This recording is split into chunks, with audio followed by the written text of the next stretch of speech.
Halo semuanya, selamat datang kembali di video analisa harian XAUUSD bersama Ahmad Dana. Dan ini adalah analisa harian XAUUSD pada hari ini tanggal 18 Mei 2026, hari Senin, yang dimana ini adalah minggu ketiga di bulan Mei 2026. Seperti biasa, jika kalian semua suka dengan videonya, jangan lupa like dulu videonya, subscribe bagi belum subscribe, hidupkan lonceng, dan di-share ke yang lain. Oke, pertama-tama di sini saya mau bilang dulu bahwa saya pribadi ya mengalami kejadian yang kurang mengenakan kemarin karena kesalahan saya pribadi. Ya, yang dimana saya pribadi itu close swing saya di 5.200 kemarin. Wah, itu bikin saya nggak enak sih selama Sabtu Minggu kemarin itu. Jadi begini ya, saran saya sekali lagi untuk kalian yang ingin trade, sebaiknya kalau kalian sudah merasa ngantuk, tidak ingin trade, dan kalau memang tidak beneran tidak bisa ngelihat chart, mau itu di laptop, komputer atau di HP, sebaiknya jangan ya. Takutnya kalian bakal ngigau sendiri ya. Kalian udah ngantuk, kalian ingatnya ini pengen close posisi, kalian malah close semua posisi ya. Saya pribadi kejadiannya kayak kemarin itu. Maunya itu saya kemarin adalah karena kemarin kan saya ada scalping scalping buy tipis ya ketika marketnya drop kencang kemarin ya kan di sini. Ketika marketnya tuh sampai di area di sini ya, sampai tembus lumayan jauh ke bawah. Ini saya ada ambil buy dikit ya kan. Ini sudah sekitar jam 10 ya kan, jam 10 jam 11 ini. Mata saya udah nggak kuat gitu kan ya, nggak kuat. Niatnya saya tuh hanya ingin close buy aja. Close buy-nya itu pun tidak terlalu besar ya kan. Ingin close buy. Ya kalian tahulah yang pakai MT5 itu kan, kalian bisa antara close yang buy only atau enggak close semua gitu kan ya. Dan karena juga saya ini satu akun adalah yang swing termasuknya yang scalping juga, yaitu juga saya pribadi yang salah sih sebenarnya. Ya, jadi kalau kalian ingin ada swing trade, pakailah di akun yang beda sebenarnya. Tapi kalau sama kayak saya di sini resikonya yaitu ya. Saya dapat posisi buy di sini ya kan, average sampai 4.500 teman. Ketika dia naik ya kan, lumayan dapat profit, maunya langsung close gitu kan, close tinggal tidur gitu ya. Ketika mata sudah ngantuk, tidak bisa berbuat apa-apa, akhirnya MT5 nya adalah yang saya pilih close all position. Saya nyadarnya itu ketika baru baru mau tidur ya kan, lalu saya buka MT5 lagi, kok MT5 saya bersih gitu kan ya. Kita lihat, wah ke-close semua ternyata, wah. Jadi kemarin ke-close semua sih ketika di jam ini ya, jam 11 ini ya. Ini berkilik sih sebenarnya, cuman ya udahlah ya. Jadi alhasil saya pribadi tidak ada posisi swing lagi di 5.200. Ya itu saya agak nggak enak sih sebenarnya kemarin tuh Sabtu Minggu ya. Cuman ya udahlah ya.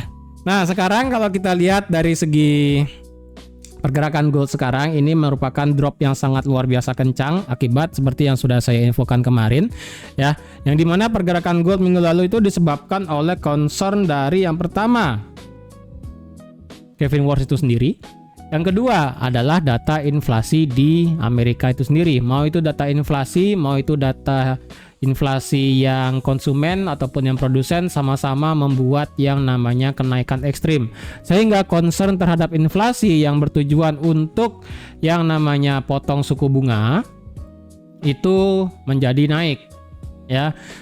Dan ketika itu menjadi naik, alhasil ya udah market di sini berespektasi akan ada kemungkinan untuk kenaikan suku bunga di akhir tahun 2026 kalau nggak salah ya, di kuartal 3, dan itu menyebabkan ekspektasi yield itu bergerak naik. Jadi kalau kalian lihat juga pergerakan US 10-year yield-nya itu sudah di atas 4,5%.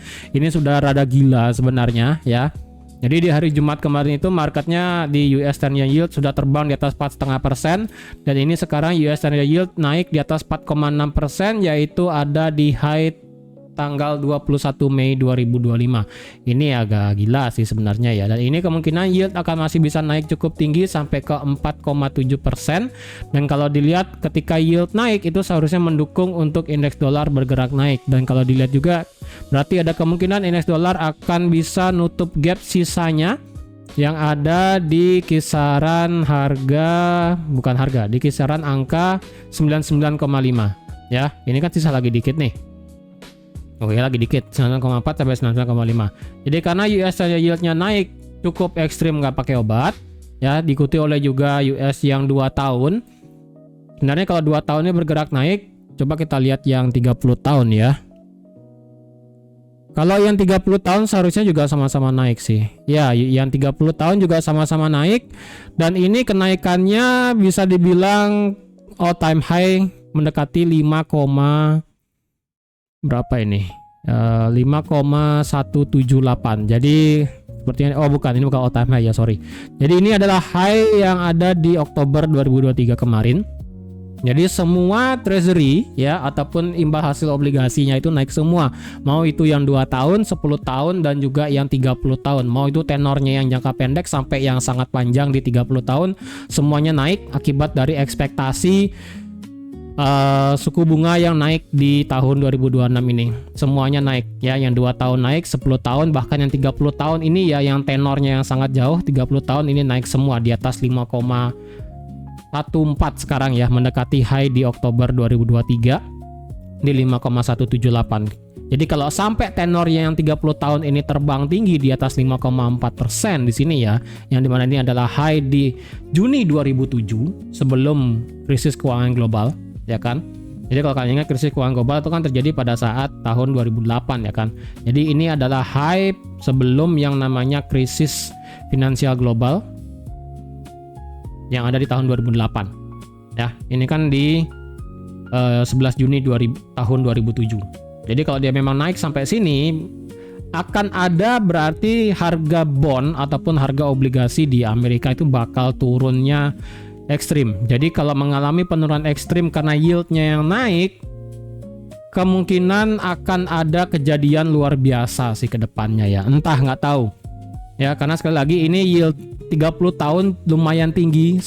Kalau ini tembus sampai 5,4% bakal akan ada terjadi sesuatu. Kemudian US 10 year yieldnya di sini dia kemungkinan, dan ini sudah break ya, break dari yang namanya symmetrical triangle. Dan berarti kemungkinan yield di sini dari yang 10 tahun bisa naik sampai di atas 5%, dan yang 2 tahun di sini berarti akan bisa naik terus sampai ke 4,4%. Jadi kalau memang yieldnya ini bergerak naik semua tenornya, jangka waktu tenor 2, 10 sampai 30, ini bisa menyebabkan harga emas terbebani cukup ekstrim.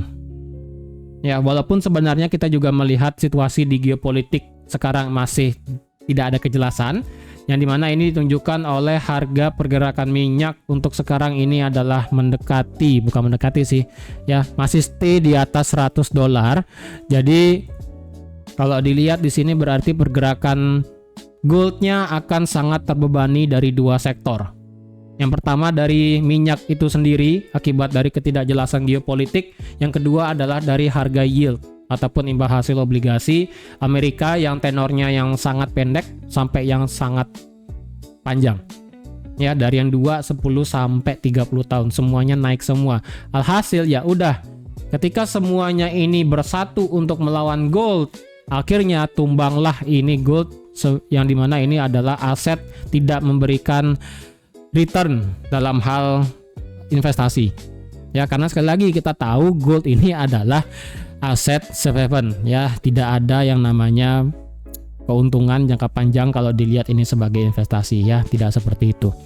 Karena ini ada penekanan combo maut, yang dimana ini adalah kita melihat juga seharusnya gold kalau dilihat di sini ditekan dari 2 kubu ya. Kubu minyak bergerak naik dengan stabil ke atas, dan juga kubu dari imbal hasil obligasi ataupun US Treasury yield-nya ini masih bergerak naik juga ke atas, yang dimana tadi adalah tenor yang 30 tahun potensi untuk bisa naik di atas 5% lebih ya, mendekati high di Juni tahun 2007, dan dari yang 10 tahun potensi di atas 5% juga. Ini gold kemungkinan akan sangat luar biasa bearish ekstrim ke depannya ya, bearish ekstrim. Tapi tentu aja kita tidak bisa memandang serta-merta untuk langsung drop ke bawah. Jadi kalau saya pribadi sepertinya saya akan mengambil swing sell lagi dengan tidak mengharapkan marketnya di sini akan bisa naik sampai ke 4.900 sepertinya. Ya, terkecuali ya, ini kan saya masih bilangnya di awal minggu tanggal 18 ya.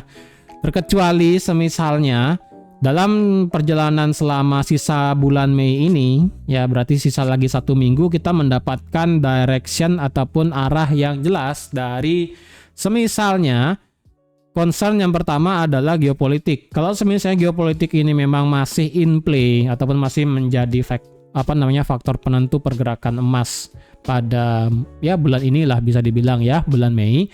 Kalau kita mendapatkan arahnya yang jelas, direction yang jelas untuk di pergerakan pergerakan geopolitik yang dimana mempengaruhi harga minyak dan juga mempengaruhi harga emas. Jika misalnya di minggu ini tiba-tiba atau nggak sampai akhir bulan Mei mendapatkan yang namanya memang suatu hal yang sangat positif banget, untuk paling pertama adalah Selat Hormuz bisa dibuka, itu berarti bisa memberikan yang namanya sinyal positif banget untuk di gold bisa bergerak naik untuk sebatas retrace kalau dibilang sekarang ya. Ini hanya akan bergerak naik untuk sebatas retrace, tidak akan membuat yang namanya high lebih tinggi. Jadi sekali lagi saya pribadi tidak akan melihat gold sebagai harga yang bisa naik kayaknya sampai ke 4.800 lagi, kayaknya sih enggak sih. Sepertinya sih naik sampai sini sepertinya agak berat. Ya, tapi untuk sekarang adalah lumayan berat karena ini masih bulan Mei. Karena sekali lagi untuk di bulan depan, di bulan Juni, kita kan juga akan melihat data yang pertama adalah data inflasi, kemudian data NFP juga, ditambah dengan kalau nggak salah bulan Juni itu kita ada yang namanya FOMC meeting sih kalau nggak salah ya. Coba sebentar kita lihat dulu. Oh ya, Juni ya, bulan depan tanggal 18. Jadi di bulan depan kemungkinan akan ada swing sih. Tapi menurut saya kalau dia naik sampai 5.000 ya, naik sampai beneran sampai 8.800 lagi atau nggak sampai ke 4.900, kayaknya sih ini agak sedikit berat sih. Ya. Karena sekali lagi concern untuk faktor inflasinya beneran membuat driver semua imbal hasil obligasi Amerika itu naik semua, yang 2 tahun, 10 tahun dan yang 30 tahun ya. Jadi kalau itu bisa bergerak naik semua, alhasil harga bond ataupun harga obligasinya akan turun, sehingga orang-orang akan memilih untuk membeli bond. Ya, karena kita tahu suku bunga lagi ya. Obligasi itu merupakan aset paling aman yang dijamin sama negara. Jadi kalau udah orang bicaranya adalah aset aman, paling aman dan terjamin adalah obligasi. Ya kan, bahkan kalau bahkan kalau orang bodoh pun ya, misalnya memilih aset yang paling aman dan yang pasti dijamin sama negara, pasti akan dipilihnya adalah obligasi. Apalagi kalau memang obligasinya murah dan memberikan imbal hasil obligasinya yang tinggi. Ya, yang tadi 30 tahun 5% itu gede loh ya. Kemudian yang 10 tahun, bahkan tadi 2 tahun itu sudah 4% lebih sendiri.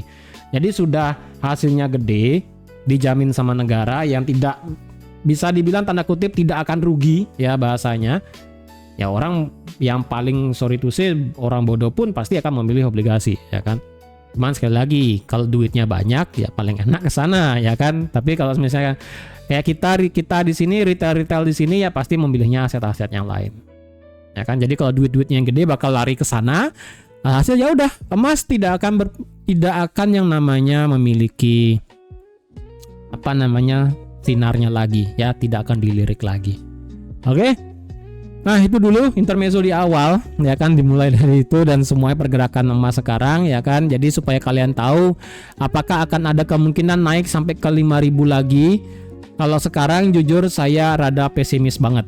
Naik sampai ke 5.000 jujur saya rada pesimis, terkecuali memang dari segi geopolitik membuat harga minyak drop di bawah 80. Kalau memang di bawah 80 untuk harga minyak, kemungkinan 4.800 sih make sense. Ya, 4.800 sampai 4.900 mentok. Kalau sampai 5.000 kayaknya sih sangat berat sekali sih untuk sekarang, boleh saya jujur ya. Boleh saya jujur untuk sekarang, per video sekarang mungkin sampai di akhir Mei naik 5.000 kayaknya sih sangat luar biasa tidak bagus sih sepertinya. Oke. Nah, untuk di minggu ini kalau kita lihat ya untuk pergerakan selanjutnya dari geopolitik, hasil dari perbincangan antara Trump dengan Xi Jinping, pertemuan bilateral kedua negara tersebut ya, hari Kamis, Jumat dan Sabtu, hari Minggu beliau balik ya kan. Tidak memberikan suatu hal yang gimana-gimana sebenarnya ya. Tidak memberikan suatu hal yang positif, tidak memberikan suatu hal yang ya bisa dibilang tidak terlalu berpengaruh. Ya, tidak terlalu berpengaruh juga. Dan kalau dilihat untuk hari ini kita tidak mendapatkan data USD apapun ya. Untuk nanti malam juga di sini tidak ada Trump yang ngomong. Jadi untuk hari ini, hari Senin, santai aja sih ya. Hari ini Senin tidak ada pergerakan dari segi kalender ekonomi. Tapi tetap dipantau dari segi geopolitiknya antara Amerika dan Iran. Untuk sementara ini tidak ada tidak ada apapun ya, baik itu dari Cina sendiri. Ya, Cina sendiri juga tidak memberikan kejelasan ya, kalau boleh dibilang ya, apakah negara Cina ingin membantu ataupun tidak ingin membantu, ataupun hanya sebagai perantara ataupun hanya sebagai pengamat doang. Dari segi pihak China sendiri untuk saat ini sih negara China sendiri tidak memberikan apapun ya. Cuma kalau ditanya apakah Selat Hormuz pengen dibuka dan ingin segera perselisihan antara Amerika dan Iran cepat selesai, ya sebagai jawaban diplomatis ya pasti jawabannya positif ya kan, supaya segera dibuka dan sebagainya. Tapi kalau dibilang apakah ngebantu dan sebagainya, sekali lagi jawaban diplomatisnya adalah tidak menjawab ya, tidak berkomentar. Seperti biasa lah ya, kalau udah diplomatik kayak begitu tidak akan memberikan hasil yang puas. Oke? Nah, kalau dilihat sebenarnya sih ada satu hal juga yang menarik ya. Jadi kalau kalian lihat di sini tadi kan harga yieldnya bergerak naik ya. Harga semua imbal hasil obligasi Amerika semua naik, yang 2 tahun, 10 tahun dan yang 30 tahun. Jadi kalau semua imbal hasil obligasinya naik, itu kan berarti kan mendorong indeks dolar bergerak naik. Nah, ketika indeks dolar bergerak naik, yang perlu kalian pantau juga sebenarnya adalah USD Yen. Kalian lihat sekarang USD Yen ini bergerak lambat tapi pasti itu selalu bergerak naik ekstrim. Jadi kalau kalian ingat kemarin pada saat tanggal 30 April 2026, di sini ketika USD Yen naik sampai ke 160,7 yen per 1 dolarnya, langsung mengalami ambruk jauh sampai ke 155,5. Ini karena diekspektasikan adalah adanya intervensi dari Bank of Japan. Tapi untuk sampai sekarang sih tidak ada tidak ada konfirmasi ataupun pernyataan resmi dari Bank of Japan bahwa memberikan yang namanya intervensi dari Bank of Japan sendiri maupun dari Menteri Keuangan di Jepang itu sendiri. Dan kalau kalian lihat chart di USD Yen pun kalian melihat banyak sekali adanya intervensi di sini. Kalian lihat per candle 1 jam. Ini side off dikit ya, karena perlu ngelihat tahu juga alur cerita dari semuanya di sini ya. Di sini USD Yen drop sampai 155 ya kan. Kemudian naik, turun lagi, naik, turun lagi. Kalian lihat per 1 jam di sini pasti ada bearish engulfing. Jadi bearish engulfing di sini adalah lebih kepada bearish engulfing yang adanya intervensi.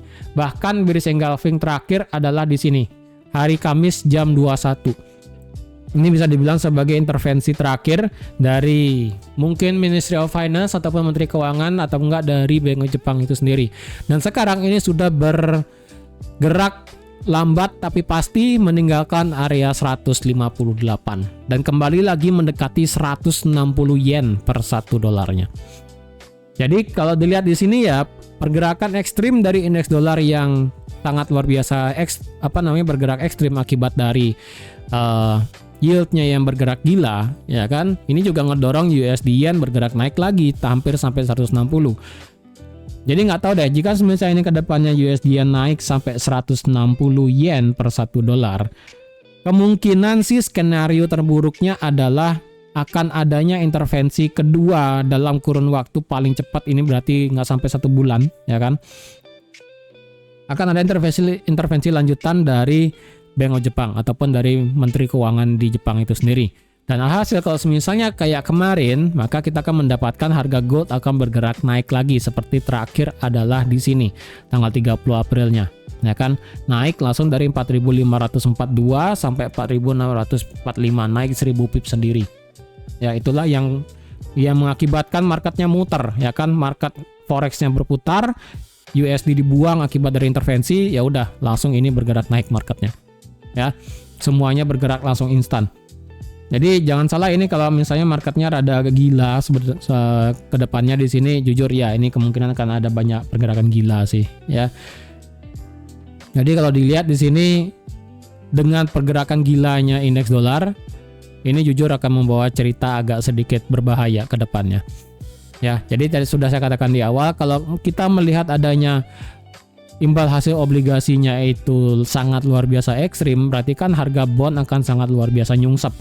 Kalau nyungsepnya ekstrim, pasti akan ada terjadi sesuatu hal yang nggak tahu deh apa yang bakal terjadi, ya. Jadi siap-siap aja ketika harga bond di Amerika itu sangat luar biasa lemah, yang diakibatkan oleh yieldnya yang sangat ekstrim naik,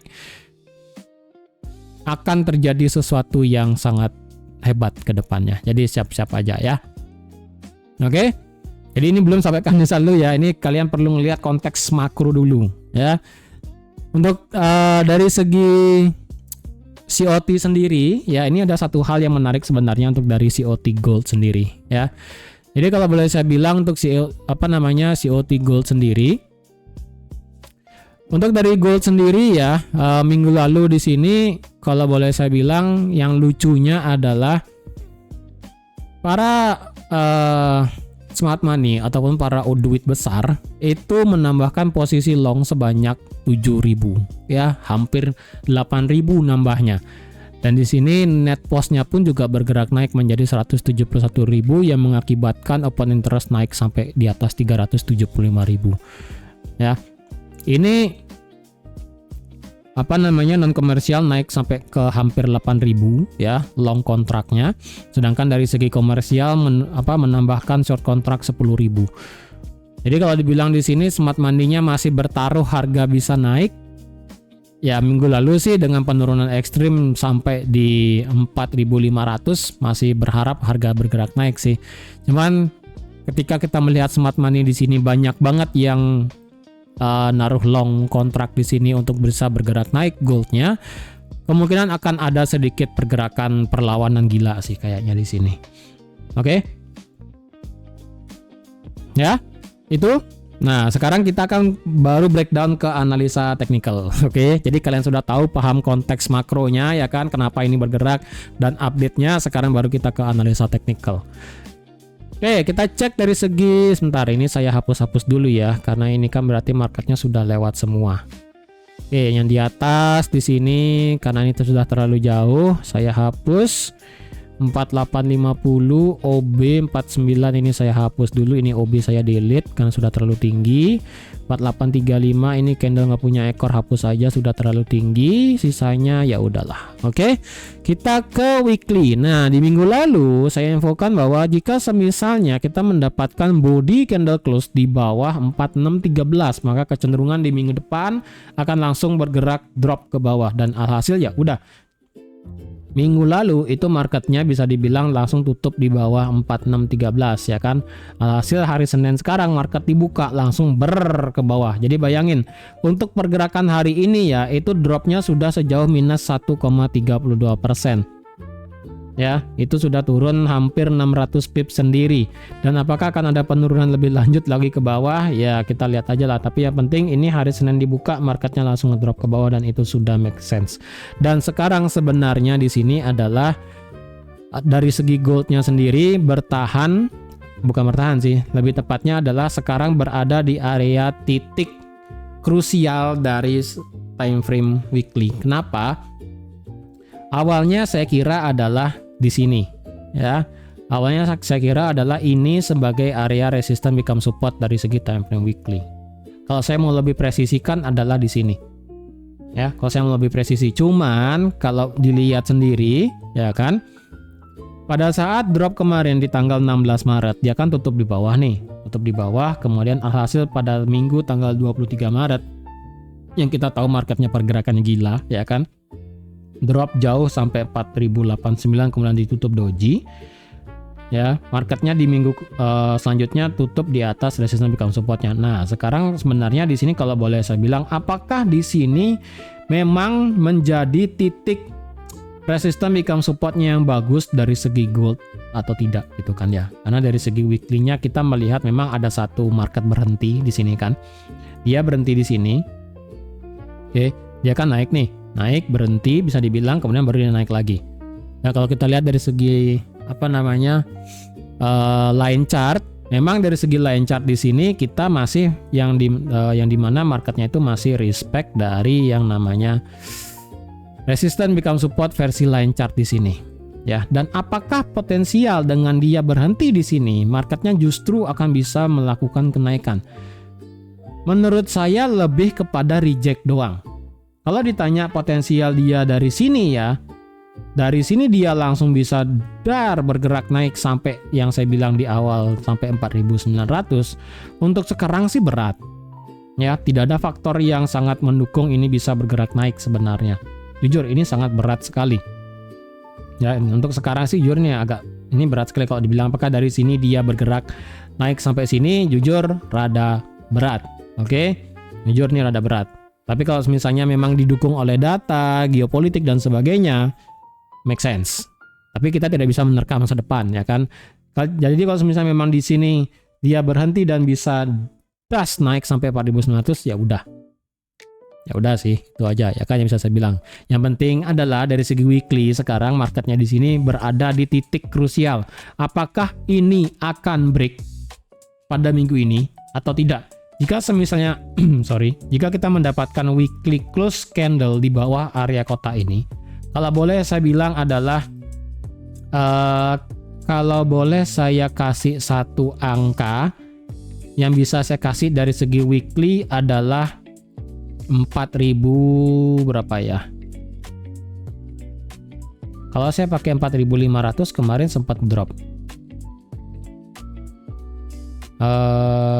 Sebentar, ini angkanya nggak bagus. Sorry, ini 45. Ini di market buka. Oh, ini gap ya. Ini gap, kemudian ini kan tutup di sini nih. Tutup di sini, seharusnya kan bukanya di sini. Ya kan? Tapi kan ditutup hijau. Berarti ini gap di sini ya, gap.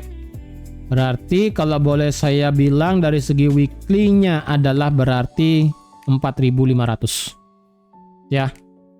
Berarti sekarang memang sih ya pada minggu akhir Desember kemarin 4,5 ini kan tidak di respect ya kan.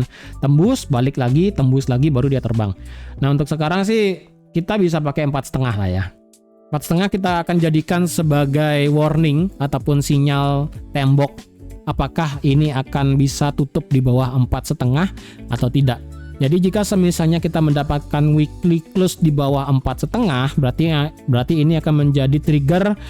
Wow, marketnya akan mengalami penurunan ekstrim sampai ke bawah sampai mungkin ya 4.200 lagi nyampe sini kayaknya sih make sense banget. Ya, saya rasa ini bakal make sense pergerakan ekstrim ke bawah. Oke, jadi 4,5 di sini bisa kalian buat sebagai area weekly support supaya kalian juga bergerak. Supaya kalian juga paham dari ini apakah akan bisa drop ke bawah atau tidak. Oke, dari segi weekly indicator kalau kita lihat sekarang stokastiknya dia sudah cross lagi ke bawah, dan kalau kita lihat dari segi weekly-nya berada di titik jurang. Ya, seperti yang saya katakan di sini, secara candlestick dia berada di titik supportnya yang penting, dan itu juga dikonfirmasi oleh RSI-nya yang diam di angka titik jurang ya 4950. Walaupun sekarang ini RSI-nya 48, cuma ini kan masih bergerak di dalam area 50-nya. Ya, di garis 50-nya di sini. Jadi agak sedikit berat sebenarnya nih ya, apakah ini masih bisa naik atau turun, ini beneran masih sangat luar biasa krusial ya. Sekarang kalau boleh saya bilang weekly minggu ini akan menjadi titik ekstrim, titik penentu. Apakah akan mengalami drop bakal gila sampai akhir Mei, atau justru ini akan menjadi titik putar untuk potensi mencari swing baru sampai di Juli 2026. ya, bisa aja ya kan, walaupun sebenarnya kalau ada nyari swing kemarin di sini ya selama bulan Mei atau mungkin bulan April kemarin di sini sampai dari 4850 mungkin ada, cuman saya pribadi sih nggak ada ya kan. Well, kita akan lihat aja lah nanti. Oke. Itu dari segi weekly. Sekarang kita ke daily. Nah, sebelum saya lanjut ke daily, di sini saya mau infokan sedikit kalau semisalnya di di LTM sekarang kita ada yang namanya 4 jenis kategori baru. Jadi jika semisalnya banyak yang nanya ya, apakah Amandana menyediakan suatu sinyal dan sebagainya? Yes, di sini sekarang ada. Yang dimana di sini adalah ada 3 ya. Yang pertama ini adalah khusus XAU/USD. Kemudian di sini adalah strategi breakout, yaitu adalah sesi Asia. Kemudian di sini adalah yang baru, yaitu dengan metode akumulasi, manipulasi, dan distribusi, selaku dengan nama AMD juga ya. Di sini kalau dilihat, kita lihat dulu untuk yang XAU/USD di sini, sell di sini terakhir ya, itu sudah sampai 300 pip sendiri ya kan, sudah sampai 1/2 risiko rasionya. Di sini ya, di sini juga ada sinyal-sinyalnya juga sih ya, biasnya kemana. Kemudian untuk yang ASEAN breakout di sini juga ini adalah major pair rata-rata ya kan, kayak di sini GBP USD sudah kena 1/3 risiko rasionya. Kemudian mana lagi terakhir ini ya, Euro USD sudah kena 1/1. Kemudian mana lagi nih, ya di sini kayak di GJ juga ada ya kan. Ini kayak Euro USD lagi sampai 1/2. Ini GU juga sebelumnya sudah kena 1/3 gitu kan. Jadi di sini banyak lah ya. Kemudian untuk yang AMD di sini XAU/USD 1/1, kemudian Euro USD 1/2. Kemudian apa lagi nih? Banyak lah pokoknya di sini ya. Di sini juga ada GBP USD, Euro USD, XAU. Kemudian di sini USD JPY juga ada ya kan. Nah, ini banyak lah ya. Jadi kalau misalnya bagi yang minat untuk mendapatkan di sini ya, silakan masuk untuk menjadi member LTM. Kalian bisa langsung hubungi adminnya, WhatsApp-nya. Dan juga di sini ada yang baru, yaitu Astrology Approach. Jadi bagi yang suka kayak semisalnya ilmu astrologi tersebut, di sini juga sudah dikasih ya, yang dimana ini akan diberikan untuk gold dulu ya kan. Ini daily-nya kayak ini panjang banget ya kan, tuh panjang banget, biasnya kemana, kesimpulan juga akan dikasih kayak begini ya tuh. Jadi di sini ada 4 yang baru ya kan. Di sini ada XAU/USD, Asia metode breakout, kemudian di sini ada AMD, dan terakhir adalah untuk Astrology Approach bagi yang suka ya. Tapi bagi yang hanya mencari sinyal doang ya, silakan 3 ini aja dulu dipakai. Hasilnya gimana?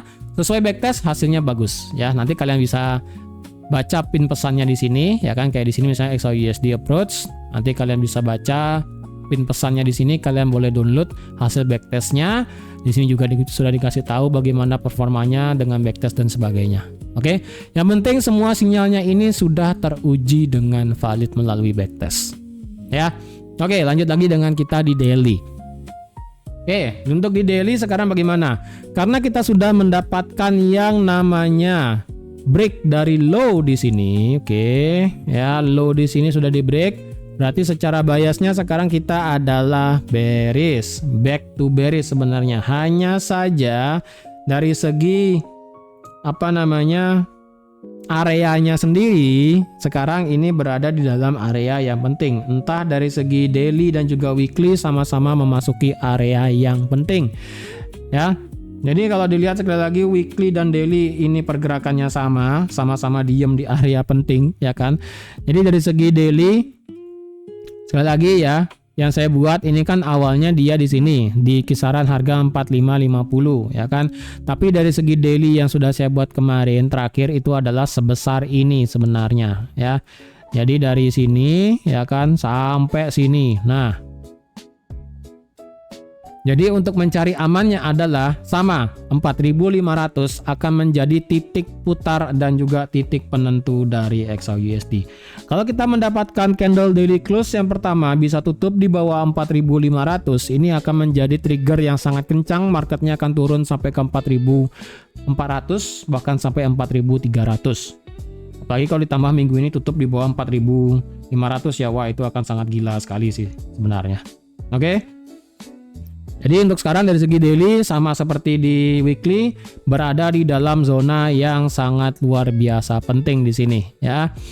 Kalau kalian ngide untuk cari buy sekarang, berarti silahkan kalian ngide untuk cari buy dengan kondisi adalah kalian mengharapkan low pada pagi ini yang tercipta yang ada di harga 4480 adalah sebagai low terakhir kalian.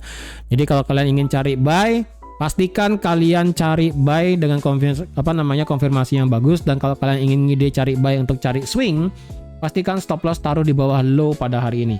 Karena kalau sampai hari ini low-nya dijebol lagi ke bawah, wah itu berarti marketnya bubar sih berarti. Ya, berarti ada kemungkinan marketnya akan menyambit ataupun mensambat semua yang ada low di bawahnya. Oke, berarti sekarang daily gimana? Daily-nya adalah bearish. Oke. Bearish berarti untuk dari segi daily sekarang adalah bearish dengan kondisinya adalah awalnya dia ini low ya kan. Low ini panjang banget nih low-nya nih ya. Low sampai sini lah ya. Low, lower high, lower low. Kemudian dia ngebuat high ya kan. Nah, kemarin yang saya yang bikin bingung adalah di sini ya kan. Ketika di sini dia marketnya tidak jelas ya kan. Ya, yang di tanggal 12 ya. Oh sorry, 11 di sini tidak jelas ya kan. Hasil tanggal 12 ini satu candlenya atas bawah kena ya. Berarti dia memilih untuk ngebuat high dan dia ngebuat low. Berarti sekarang secara daily adalah back to bearish dengan di sini dia internalnya adalah sudah ngebuat change of character. Oke. Kalau sudah ngebuat change of character, sekarang bagaimana? Apakah kita memilih untuk lanjut bullish, nge-buy bagus, atau kita lanjut bearish? Karena kita daily-nya adalah sudah back to bearish. Jadi yang paling make sense adalah ya udah kita ngambil sell ya kan. Jadi kalau ada yang ingin cari posisi sell lebih pasti sebenarnya adalah kalau ada body candle close di bawah 4,5 secara daily. Ya, kalau ada body candle close secara daily di bawah 4,5 itu akan menjadi trigger sangat luar biasa ekstrim, marketnya akan memilih untuk lanjut bergerak naik ke atas, bergerak ke bawah nggak ada obat. Tapi kalau sekarang kayak reject aja ya, berarti change of character di sini adalah hanya ekor doang. Kalau ekor doang berarti marketnya akan bergerak naik untuk retrace ke atas. Ya udah, nanti kalian bisa pakai Fibo, berarti dari sini sampai sini maka akan ketemu area-area ke depannya di mana. Oke? Itu dari segi daily chartnya, indikator mengatakan ya udah kalian bisa lihat sendiri stokastik sudah nge-cross ke bawah, menghadap ke bawah dan didukung oleh RSI-nya yang sama-sama sudah drop di bawah 40 ya. Jadi bias dari segi daily semuanya adalah bearish, hanya saja kalau kalian ingin penentuannya adalah tunggu candle close hari ini supaya pasti ya. Kalau hari ini bisa di bawah 4,5 dan juga bisa tutup di bawah ini ya, di bawah 4,5 change of character di sini, maka ini akan menjadi konfirmasi ekstrim, marketnya akan bergerak drop ke bawah nggak ada obat. Oke, itu dari segi daily. Sekarang kita ke H4.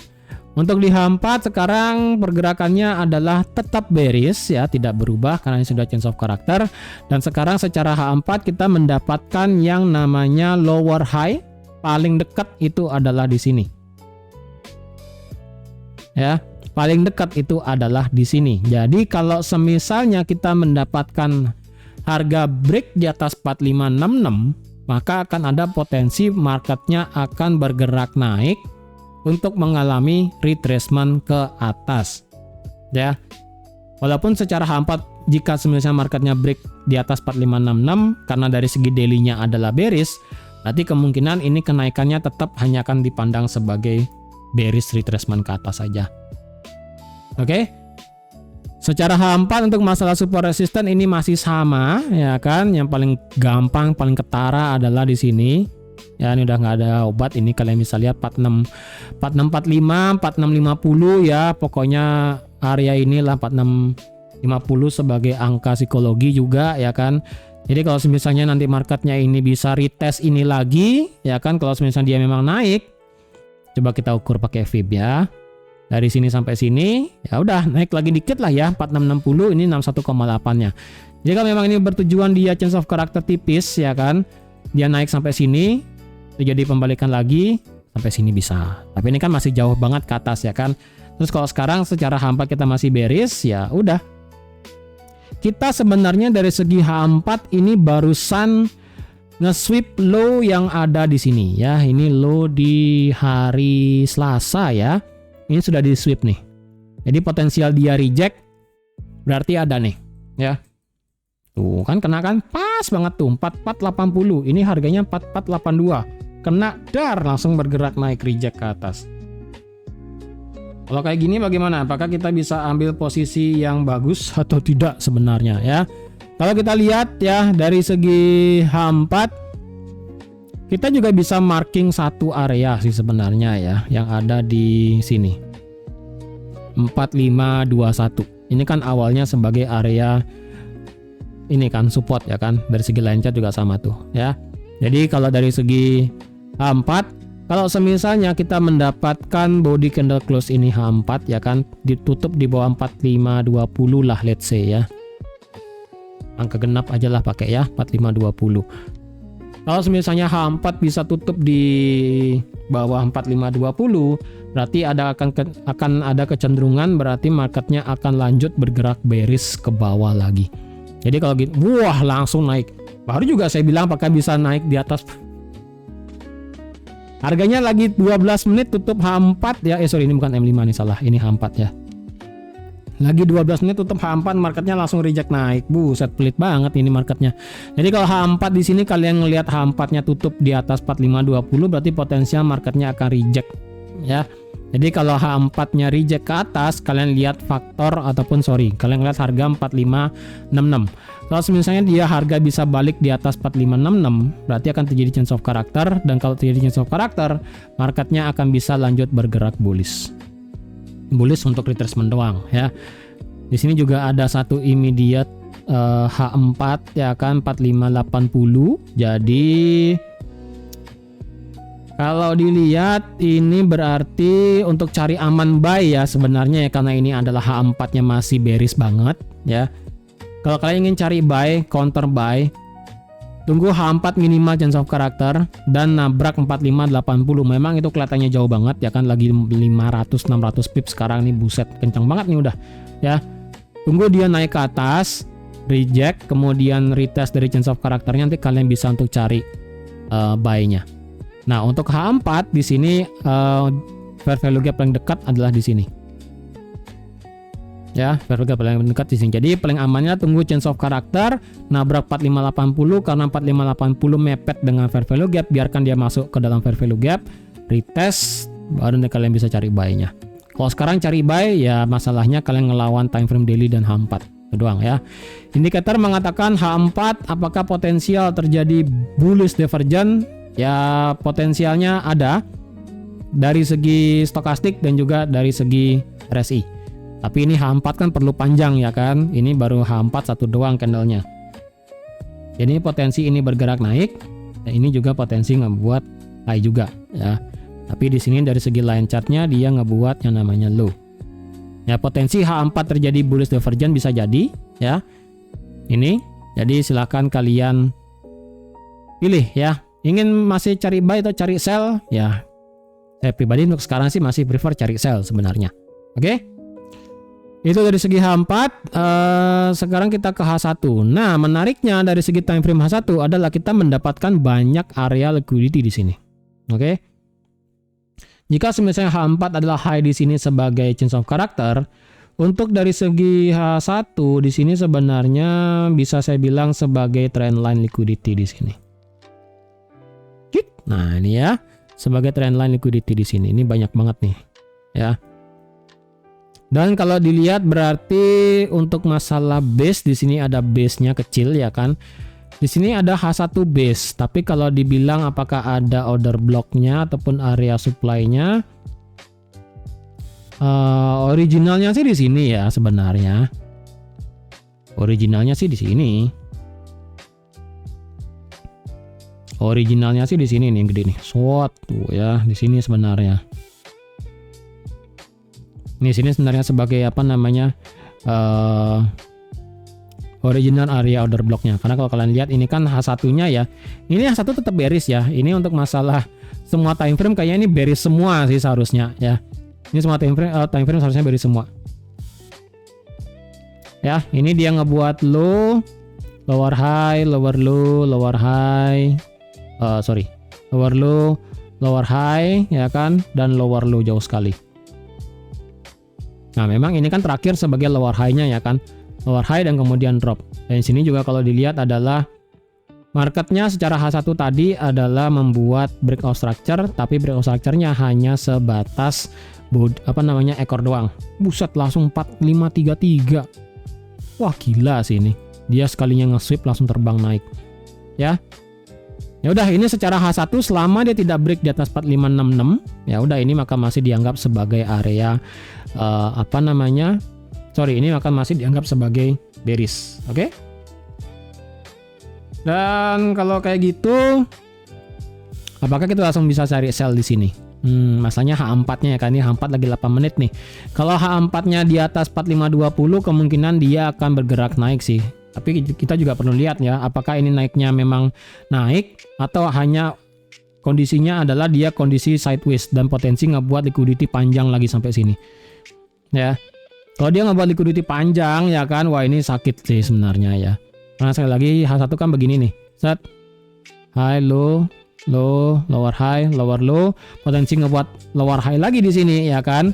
Untuk ngebuat liquidity trendline lagi, nabrak semisalnya, dar, lanjut turun. Wah, itu bakal bearish kenceng sih, jujur. Ya.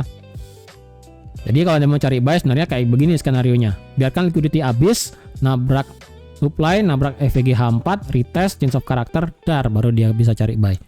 Ya, nah dengan demikian berarti kita bisa cari buy ke atas. Untuk sekarang sementara ini jujur jangan dilawan ya.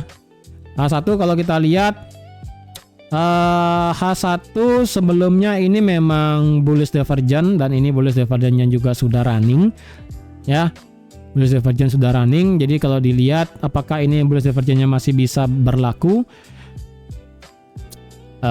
Menurut saya sih sekarang sih rada berat ya, karena semuanya bearish sebenarnya. Oke, dari segi 15 menit pun ini juga sama-sama bearish ya. Ntar ini apa yang sebenarnya saya hidden kemarin ya? Ntar saya lupa nih. Ini itu daily. Ini adalah ini bisa di delete ya. Ini bisa di delete juga. Oke, kita back ke 15 menit. Oke, 15 menit kalau kita lihat sekarang 15 menitnya memang sama kayak H1 ya kan, dia ngebuat low, lower high, lower low, lower high dan langsung lower low. Ya, di sini melakukan breakout structure di sini. Set, ya kan? Dan di sini adalah jam 8.45. Berarti ini adalah low di sesi Asia sekarang. Dan kalau dilihat berarti marketnya bisa untuk lanjut naik lagi. Sebentar, kita kembali ke H1 dulu ya untuk masalah support resistance. Support resistance H1 sebenarnya kurang bagus sih sebenarnya ya, karena di sini banyak banget nih. Tek nggak bagus. Ya, support resistance H1 jujur kurang bagus sekarang. Lebih baik kita pakai H4 aja ya. 4580 dan 4520. Oke, balik ke 15 menit lagi. 15 menit kalau dilihat sekarang ini dia diem di area, internalnya gimana nih? Ini kan swingnya di sini ya kan, di sini bos. Internalnya berarti adalah dia ngebuat low, lower high. Nah nih, lower low ya. Lower high dan lower low. Oke, di sini dia sekarang berada di dalam bis harusnya sih ya. 15 menit Witsut ya, dia sih diem di sini sih ya, diem di sini sih sebenarnya. Coba bentar ya, bisa nggak kita cari sell di sini? Tahu ya kan? Wah, ini nanggung sih sebenarnya. Cuman dari segi 5 menitnya, oke, 5 menitnya di sini turun ya kan, di sini break, lower low, lower high, dan lower low. Di sini change of break of structure, low, lower high, lower low, low, lower high, lower low, lower high, lower low. 5 menitnya internalnya sih change of character di sini nih. Oke. Agak dilema ya. Berarti kalau sesuai roadmap aja ya sampai 15 menit. Mana tadi nih? Roadmapnya hilang dia ya.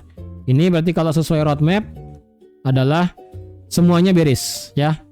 Untuk 15 menit supaya terjadi change of character berarti minimal marketnya sekarang adalah melakukan internal structure break, yaitu ada di, wah ini agak jauh sih sebenarnya ya di sini. Sorry salah. Ini kejauhan, saya akan naikin dulu. Di sini ya. Ini versi 15 menit sekarang nih. Coba dari sini kita tarik Fibo. Sorry salah. Ini 61,8 lebih dikit. Oke. Sebenarnya sih ini bisa potensial cari swing sih sebenarnya, dengan potensi dia untuk lanjut break ke bawah. Ya.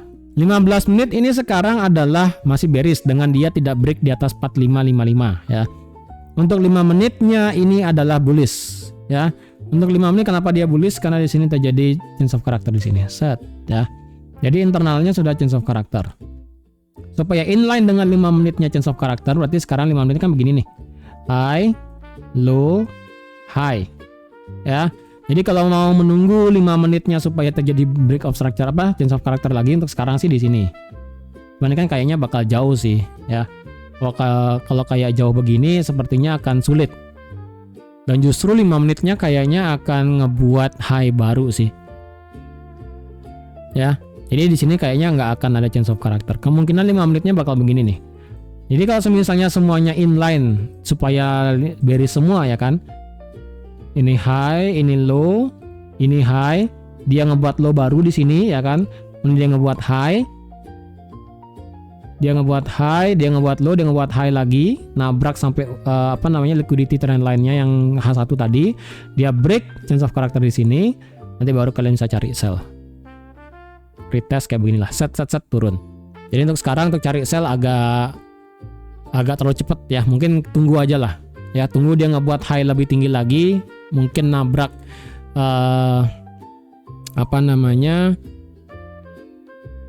fair value gap H1 lagi ya kan di sini ya, tapi ini fair value gap H1 sudah diambil sih sebenarnya ya kan. Kalau versi 15 menitnya ngambil area order blocknya sendiri di sini. Set ya kan, dia ngambil baru dia turun, baru nanti bisa cari sell. Itu sih harapan saya ya kan, kayak begini. Lihat ke bawah tuh. Kalau bisa ya kan. Tapi kalau misalnya marketnya justru terbang tinggi, ya udah ya kita tunggu change of character baru cari buy. Selama ini dari segi time frame daily H4 H1 15 menit masih bearish semua, ya lebih baik kita cari sell aja. Oke? Jadi saya rasa sekian dulu untuk analisa XAUUSD pada hari ini ya. Tadi sudah saya infokan juga roadmapnya. Sekian dulu untuk analisa panjang pada minggu ini ya, hari Senin sekarang. Terima kasih sudah menonton video sampai habis. Terima kasih juga sudah like, share, dan subscribe seperti biasa. Dan sampai jumpa lagi di analisa harian XAUUSD selanjutnya. Bye bye.